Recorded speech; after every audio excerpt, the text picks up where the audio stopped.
이 이야기는 실화입니다. 어느 날 저는 심한 바람소리에 눈을 떴습니다.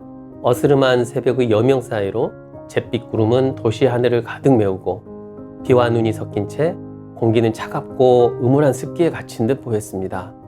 이런 날은 이불 속에 더 있고 싶지만 준비를 하고 출근을 하는데 미끄러운 도로에 차는 막히고 여러모로 불편한 시간들이 지나갔습니다. 아침에 환자를 보는데 피검사를 한 후 임신 여부를 알기 위한 경우라서 잘 되었으면 좋겠다는 마음으로 결과를 보니 감사하게도 높은 수치로 임신이 되었습니다.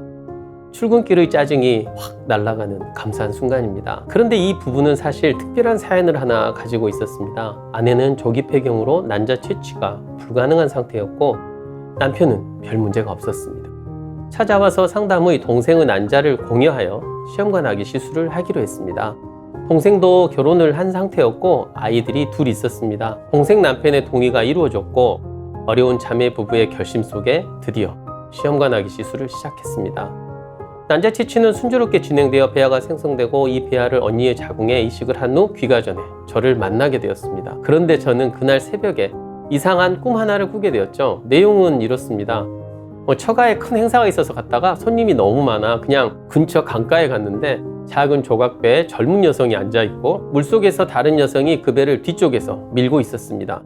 그런데 신기한 것은 그 배 뒤에 정말 하얀 동아줄이 묶여있고 저 뒤로 애기뽀에 쌓인 토실토실 살찐 아가가 웃으면서 동아줄 끝에 매달려 배를 따라가고 있는 것입니다.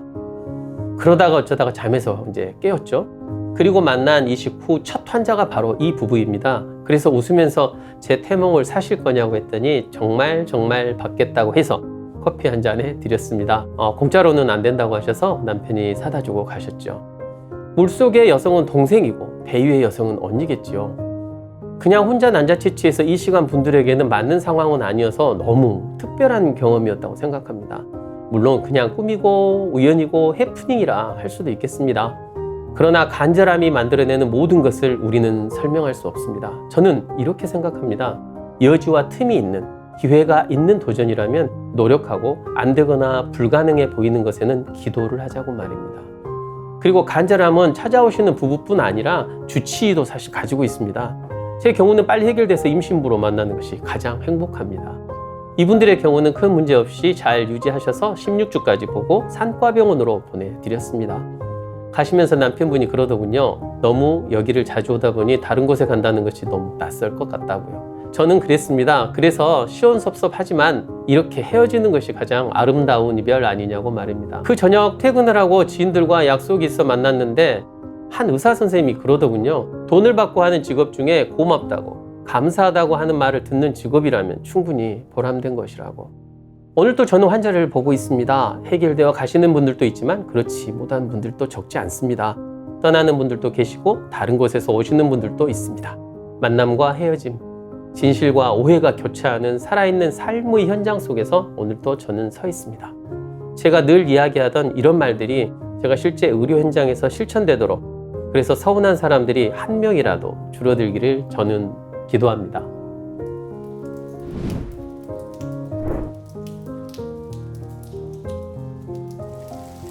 비가 추적추적 내리는 목요일 저녁, 허름한 백반집 식당에서 고등어구이 김치찌개에 밥을 먹었습니다. 찌개는 찌그러진 양철 냄비 속에서 보글보글 끓어오르고 모르는 이들은 한켠에서 막걸리를 마셔가며 함께 웃어댑니다. 미처 피하지 못한 비를 맞으며 달려가는 연인들과 길 건너 포장마차에 어묵 익는 연기가 빗속에서 같이 흔들립니다. 이럴 즈음에 나는 혼자서 하얗고 뜨거운 밥 한 술을 떠서 고등어 꼬랑지에 검붉은 살 한 점 올려 늦은 저녁에 첫 음식을 맛봅니다. 찌개 속의 두부는 푹 익어버린 김치와 같이 어울리고 나는 허름하고 가난한 저녁의 식당에 풍경처럼 녹아듭니다.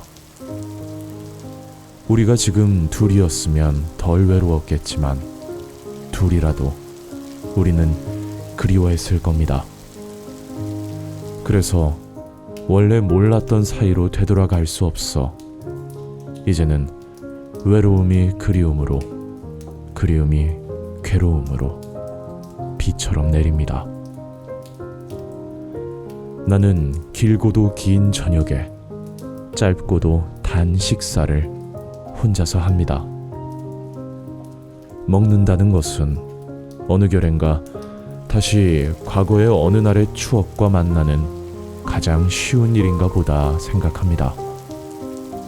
고등어 구이와 김치찌개와 그 냄새와 끓으며 작게 움직이는 냄비의 모습과 그리고 모르는 이들과 그들의 처음 듣는 대화와 소음이 나를 그날로 다시 데려가는 것이겠지요. 나는 항상 비가 오고 약간은 스산하며 얇은 옷에 바람기 스며드는 차가운 가을의 끝자락에 서서 외롭고 오롯이 혼자인 두 발자국만을 의지하고 밥집을 찾습니다. 이 저녁에 이름도 부를 게 없는 찌개 파는 집에 온 기가 마음 저 깊은 곳의 봄날과 함께하니 저절로 나는 그런 날, 그런 시간에 여기에 와 밥 한 술 뜨고 있는 개입니다.